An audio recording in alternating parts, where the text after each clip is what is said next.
قیامت کے روز جب میدان حشر قائم ہوگا، زمین تانبے کی طرح تپ رہی ہوگی، سورج سوا نیزے پر انسان کو تپا رہا ہوگا، گرمی کر رہا ہوگا۔ ان حالات میں ایک شخص اللہ کے حضور پیش کیا جائے گا اور میزان لگے گا۔ ایک پلڑے میں اس کی نیکیاں رکھی جائیں گی، دوسرے پلڑے میں اس کے گناہ رکھے جائیں گے۔ اس کے گناہوں کا پلڑا بھاری ہو جائے گا، اس کی نیکیاں ہلکی پڑ جائیں گی۔ اللہ پاک فرشتوں کو حکم فرمائے گا، اس کو اٹھا کے دوزخ میں ڈال دو۔ اسے گھسیٹ کر دوزخ کی طرف لے جایا جا رہا ہوگا کہ اچانک اس کی پلکوں میں سے ایک بال اللہ کے حضور خطاب کرے گا۔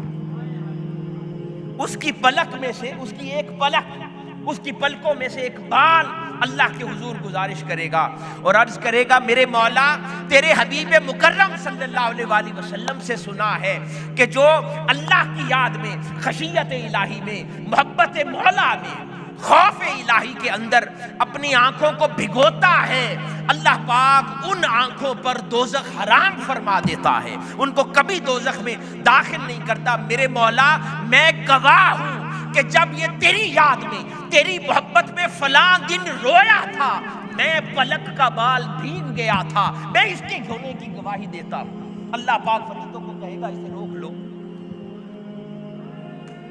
اسے روک لو۔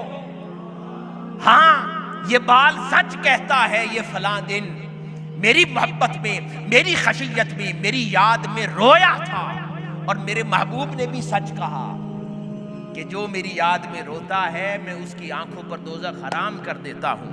اللہ پاک فرشتوں کو کہے گا کہ اس کو دوزخ سے ہٹا کر جنت میں داخل کر دو۔ حاضرین گرامی، ذرا غور کیجئے کہ وہ ایک پلک کے بال کا بھی خدا کی محبت میں بھیگ جانا، خدا کی خشیت میں بھیگ جانا، اس پر اللہ پاک کی یہ کرم نوازی ہے کہ اسے دوزخ سے بچا کر جنت میں بھیج دے گا۔